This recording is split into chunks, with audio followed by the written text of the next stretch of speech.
देवी और सज्जनों, आज 21वीं सदी के आधुनिक भारत की विकास यात्रा में एक शानदार अध्याय जुड़ा है। Indian national space promotion and authorisation centre यानी इन स्पेस के हेडक्वार्टर के लिए सभी देशवासियों को और विशेष करके साइंटिफिक कम्युनिटी को मैं बहुत बहुत बधाई देता हूं। आजकल हम देखते हैं कि सोशल मीडिया पर युवाओं को कुछ एक्साइटिंग या इंटरेस्टिंग पोस्ट करना होता है तो उससे पहले वो अलर्ट करते हैं और अलर्ट में मैसेजिंग करते हैं, watch this space, watch this space. Bharat की स्पेस इंडस्ट्रीज के लिए इन स्पेस का लॉन्च होना वॉच दिस स्पेस मोमेंट की तरह ही है। इन स्पेस भारत के युवाओं को, भारत के बेस्ट साइंटिफिक माइंड्स को अपने टैलेंट दिखाने का एक अभूतपूर्व अवसर है। चाहे वो सरकार में काम कर रहे हो या सेक्टर में, इन स्पेस सभी के लिए बेहतरीन अवसर लेकर के आया है। इन स्पेस में भारत की स्पेस इंडस्ट्रीज में क्रांति लाने की बहुत क्षमता है और इसलिए मैं आज जरूर इस बात को कहूंगा कि watch this space. In space is for space, in space is for pace, in space is for ace. साथियों, दशकों तक भारत में स्पेस सेक्टर से जुड़ी प्राइवेट इंडस्ट्री को सिर्फ वेंडर के तौर पर ही देखा गया। सरकार ही सारे स्पेस मिशन और प्रोजेक्ट्स पर काम करती थी। हमारे प्राइवेट सेक्टर वाले लोगों से जरूरत के हिसाब से बस कुछ पार्ट्स और इक्विपमेंट्स ले लिए जाते थे। प्राइवेट सेक्टर को सिर्फ वेंडर बना देने की वजह से उसके सामने आगे बढ़ने के रास्ते हमेशा अवरुद्ध रहे। एक दीवार खड़ी रही जो सरकारी व्यवस्था में नहीं है, भले ही वो कोई वैज्ञानिक हो या फिर कोई युवा, वो स्पेस सेक्टर से जुड़े अपने आइडियाज पर काम ही नहीं कर पाते थे। और इस सब में नुकसान किसका हो रहा था? नुकसान देश का हो रहा था। और इस बात गवाह है कि आखिर बिग आइडियाज ही तो विनर्स बनाते हैं। स्पेस सेक्टर में रिफॉर्म करके उसे सारी बंदिशों से आजाद करके इन स्पेस के माध्यम से प्राइवेट इंडस्ट्री को भी सपोर्ट करके देश आज विनर्स बनाने का अभियान शुरू कर रहा है।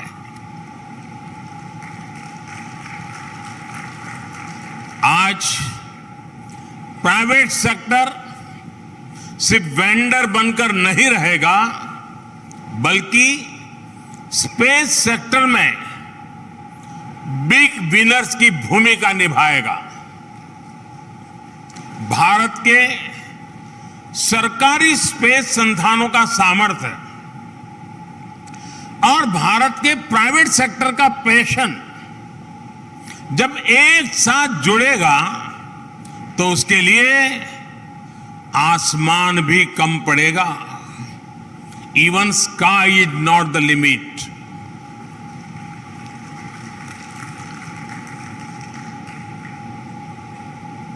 जैसे भारत के आईटी सेक्टर का सामर्थ्य आज दुनिया देख रही है, वैसे ही आने वाले दिनों में भारत के स्पेस सेक्टर की ताकत नई ऊंचाई पर होगी.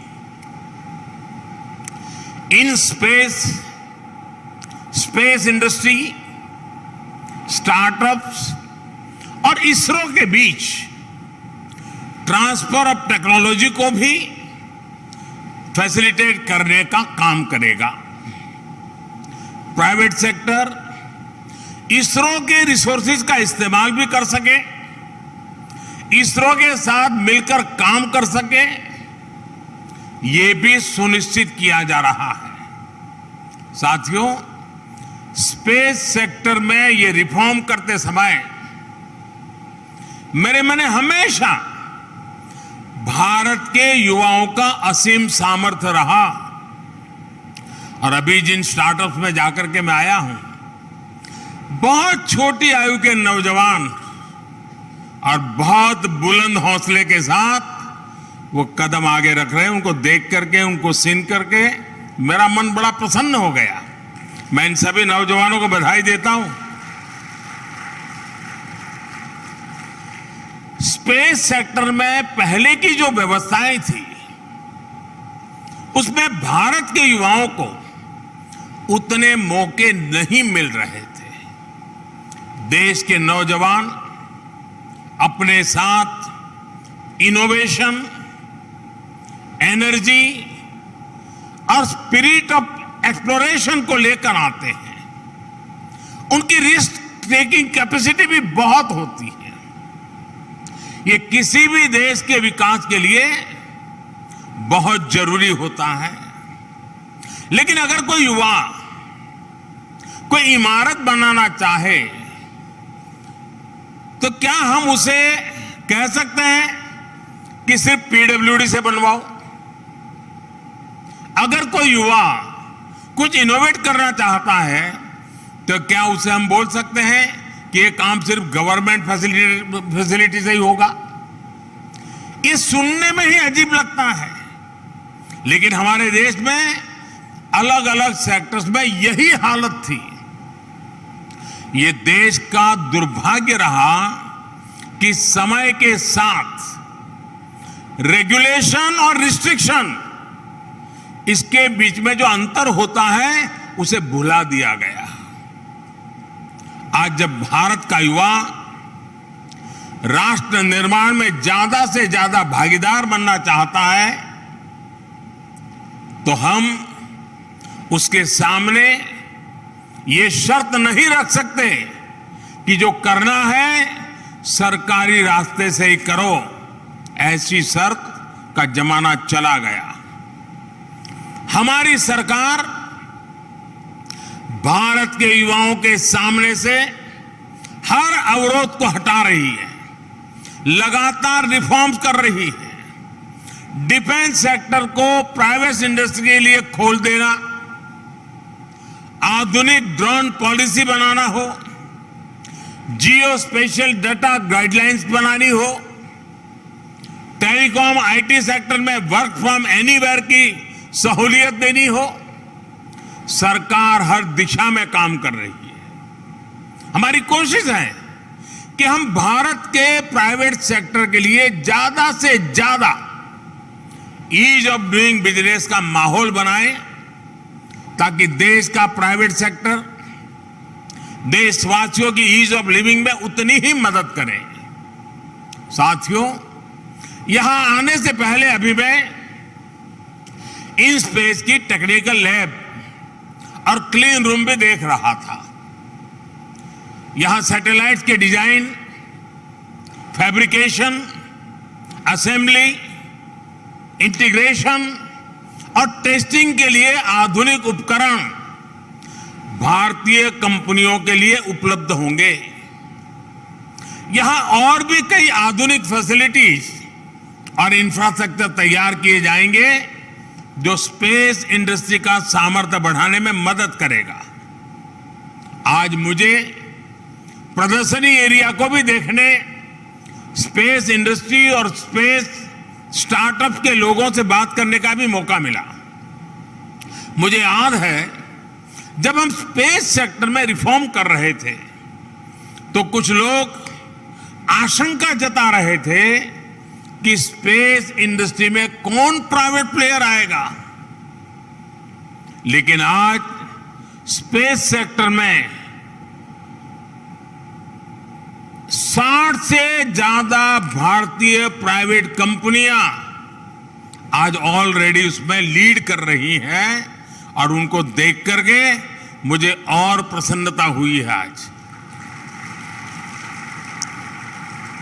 मुझे गर्व है कि हमारे प्राइवेट इंडस्ट्री के साथियों ने launch vehicle, satellite, ground segment और स्पेस एप्लीकेशन के क्षेत्रों में तेजी से काम शुरू कर दिया है।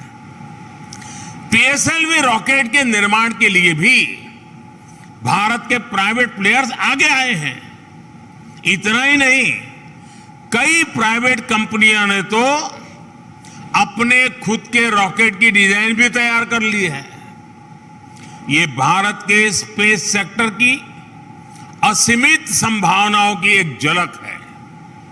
इसके लिए मैं अपने साइंटिस्ट, इंडस्ट्रियलिस्ट, युवा उद्यमियों और सभी देशवासियों को हार्दिक बधाई देता हूं। और इस पूरी यात्रा में ये जो नया मोड़ आया है,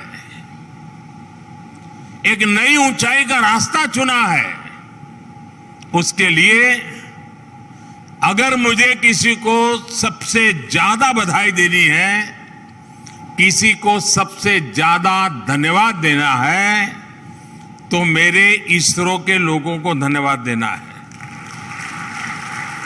हमारे इसरो के पुराने सचिव यहां सामने बैठे हैं, जिन्होंने इस बात को लीड किया और अब हमारे सोमनाथ जी इसको आगे बढ़ा रहे हैं।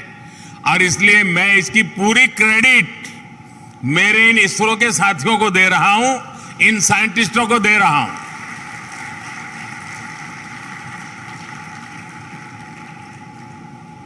ये छोटा निर्णय नहीं है दोस्तों, और ये स्टार्टअप वालों को पता है कि इतने महत्वपूर्ण निर्णय के कारण वो हिंदुस्तान को और दुनिया को क्या कुछ देने के लिए बुलंद हौसला रखते हैं। और इसलिए इसकी पूरी क्रेडिट इसरो को जाती है।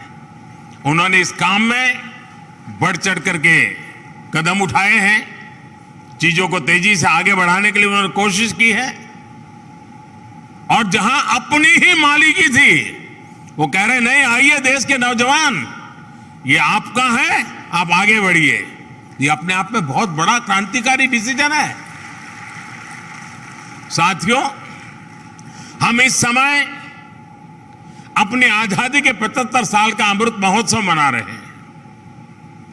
आज भारत में हमारी जिन सफलताओं ने करोड़ों देशवासियों को प्रेरणा दी,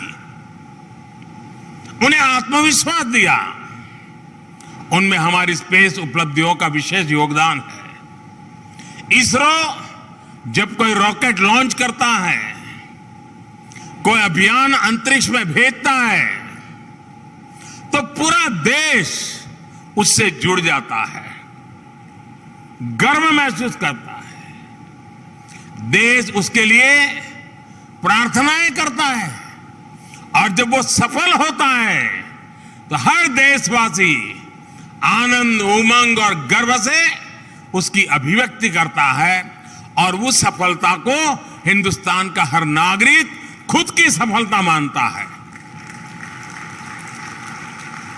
और अगर कहीं कुछ अनहोनी हो जाए, अकल्पनीय हो गया, तो भी देश अपने वैज्ञानिकों के साथ खड़े होकर उनका हौसला बढ़ाता है। कोई साइंटिस्ट है या किसान मजदूर है, विज्ञान की तकनीकियों को समझता है या नहीं समझता है, इन सब से ऊपर हमारा स्पेस मिशन देश के जन गण के मन का मिशन बन जाता है। मिशन चंद्रयान के दौरान हमने भारत की इस भावनात्मक एकजुटता को देखा था।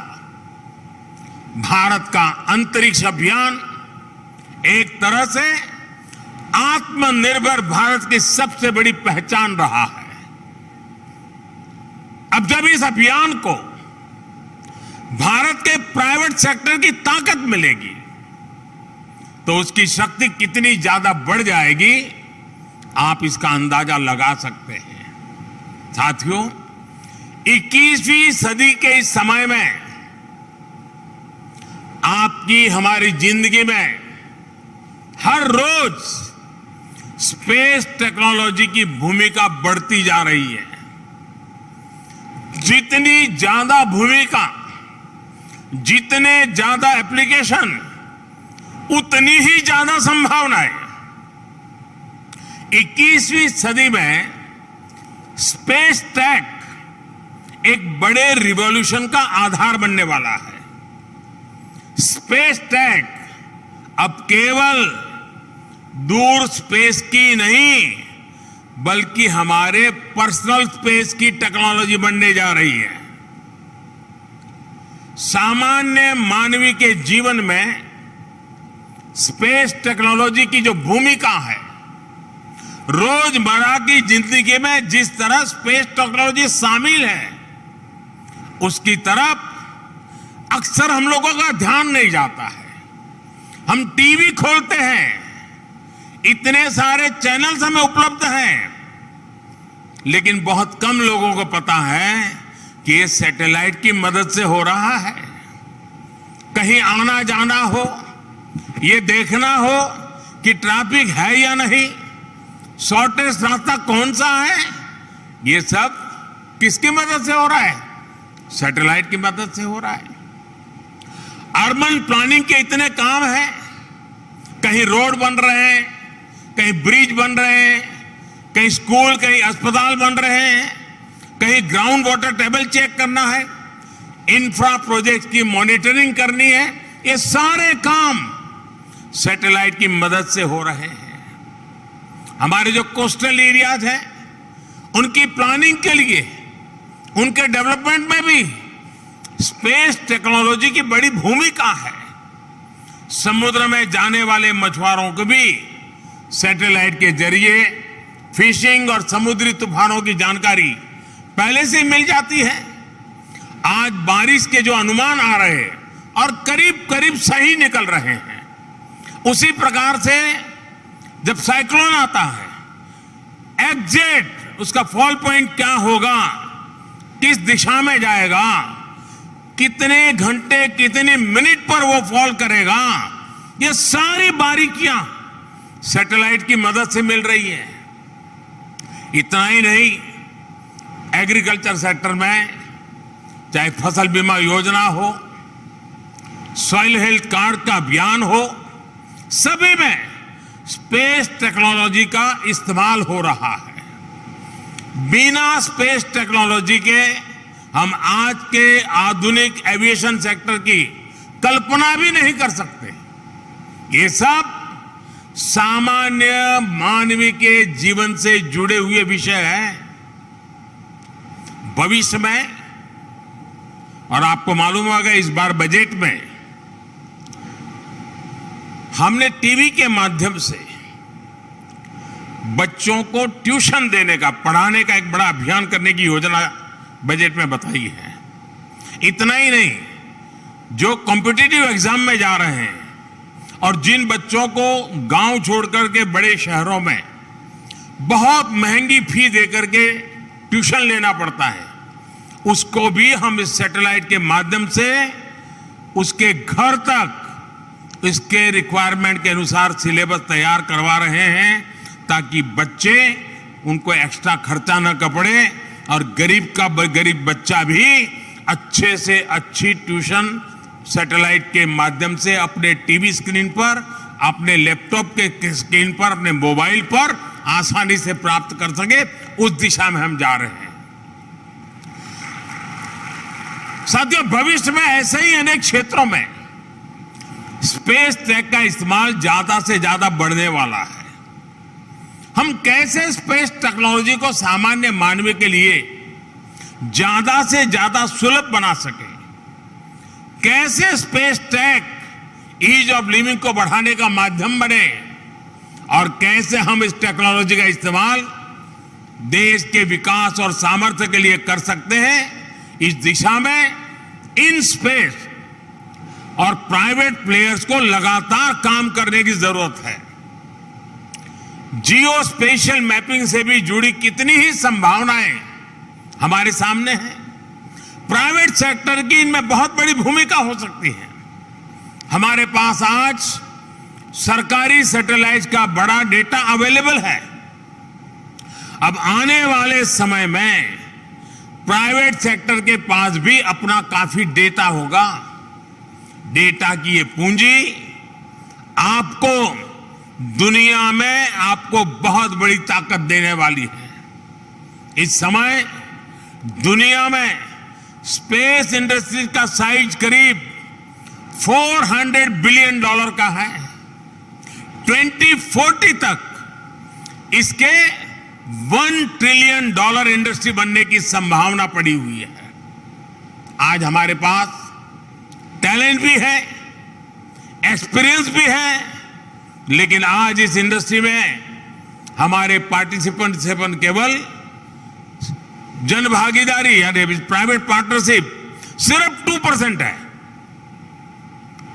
हमें ग्लोबल स्पेस इंडस्ट्री में अपना शेयर बढ़ाना होगा और इसमें हमारे प्राइवेट सेक्टर की बड़ी भूमिका है।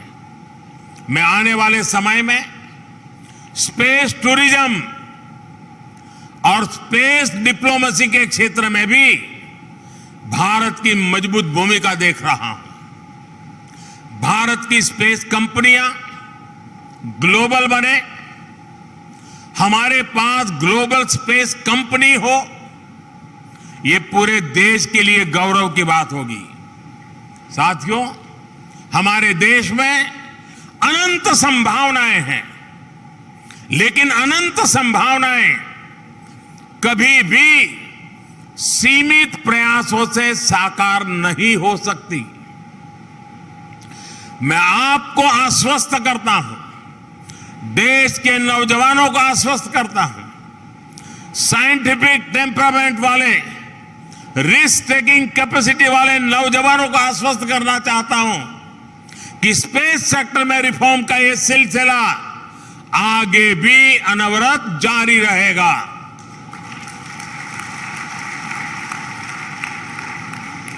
प्राइवेट सेक्टर की जरूरतों को सुना जाए, समझा जाए, व्यापार की संभावनाओं का आकलन किया जाए, इसके लिए एक मजबूत मैकेनिज्म बनाया गया है। इन स्पेस इस दिशा में प्राइवेट सेक्टर की सभी जरूरतों को पूरा करने के लिए एक single window independent nodal agency के रूप में काम करेगा। सरकारी कंपनियां, स्पेस इंडस्ट्रीज, स्टार्टअप्स और इंस्टीट्यूट्स के बीच सामंजस्य के साथ आगे बढ़ने के लिए भारत नई भारतीय अंतरिक्ष नीति पर भी काम कर रहा है। हम स्पेस सेक्टर में ईज ऑफ डूइंग बिजनेस को बढ़ावा देने के लिए भी जल्द ही एक पॉलिसी लेकर आने वाले हैं। साथियों, मानवता का भविष्य, उसका विकास आने वाले दिनों में दो ऐसे क्षेत्र हैं जो सबसे ज्यादा प्रभावी होने वाले हैं। हम जितना जल्दी उसको एक्सप्लोर करेंगे, दुनिया की स्पर्धा में हम देरी किए बिना जितने आगे बढ़ेंगे, हम परिस्थितियों को लीड भी कर पा सकते हैं, कंट्रोल भी कर सकते हैं। और वो 2 क्षेत्र हैं, एक है स्पेस, दूसरा है सी, समंदर। ये बहुत बड़ी ताकत बनने वाले हैं और आज हम नीतियों के द्वारा उन सबको एड्रेस करने का प्रयास कर रहे हैं और देश के नौजवानों को इसके साथ जुड़ने के लिए प्रोत्साहित कर रहे हैं। स्पेस के लिए हमारे युवाओं में, खास करके स्टूडेंट्स में जो क्यूरियोसिटी हो, वो भारत के स्पेस इंडस्ट्री के विकास के लिए बहुत बड़ी ताकत होती है। इसलिए हमारा प्रयास है कि देश में बनी हजारों अटल टिंकरिंग लैब्स में स्टूडेंट्स को स्पेस से जुड़े विषयों से निरंतर परिचित कराया जाए, उन्हें अपडेट रखा जाए। मैं देश के स्कूलों और कॉलेजों को भी आग्रह करूंगा कि वो अपने विद्यार्थियों को स्पेस से जुड़ी भारतीय संस्थाओं और कंपनियों के बारे में बताएं, उनकी लैब्स की विजिट कराएं। इस सेक्टर में जिस तरह लगातार भारतीय प्राइवेट कंपनियों की संख्या बढ़ रही है, उससे भी इन्हें मदद मिलने वाली है। आपको ध्यान होगा कि भारत में पहले, मुझे मालूम नहीं ऐसा क्यों था, लेकिन था, मुझे दायित्व मिला उसके पहले स्थिति ये थी कि जब सैटेलाइट लॉन्च होता था तो उस पूरे क्षेत्र में किसी को एंट्री नहीं होती थी और हम जैसे जो नेता लोग होते हैं उनको वीआईपी की तरह वहां 12-15 लोगों को इनवाइट करके दिखाया जाता था कि सैटेलाइट लॉन्च हो रहा है और हम भी बड़े उत्साह के साथ देख रहे थे। लेकिन मेरी सोच अलग है, मेरा काम करने का तरीका अलग है। जब मैं पहली बार वहां प्रधानमंत्री के रूप में गया तो हमने एक निर्णय किया था। हमने देखा है कि देश के छात्रों में दिलचस्पी है, क्यूरियोसिटी है और उस बात को ध्यान में रखते हुए जहां से हमारे सैटेलाइट लॉन्च होते हैं वो श्रीहरिकोटा में हमने एक बहुत बड़ी लॉन्च देखने की, जब सैटेलाइट जाता है उसको देखने के लिए व्यू गैलरी का निर्माण किया है और कोई भी नागरिक, कोई भी स्कूल का विद्यार्थी भी इस कार्यक्रम को देख सकता है और बैठने की व्यवस्था भी छोटी नहीं है। 10,000 लोग बैठ करके इस सैटेलाइट लॉन्च को देख सके, इसका प्रबंध किया है। चीजें छोटी लगती हैं लेकिन भारत के जीवन पर इसका बहुत बड़ा प्रभाव हो रहा है। साथियों, इन स्पेस हेडक्वार्टर का लोकार्पण आज हो रहा है, एक प्रकार से गतिविधि का केंद्र बनता जा रहा है। मुझे इस बात की भी खुशी है कि गुजरात अलग अलग सेक्टर्स में राष्ट्रीय और अंतर्राष्ट्रीय स्तर के बड़े संस्थानों का सेंटर बनता जा रहा है।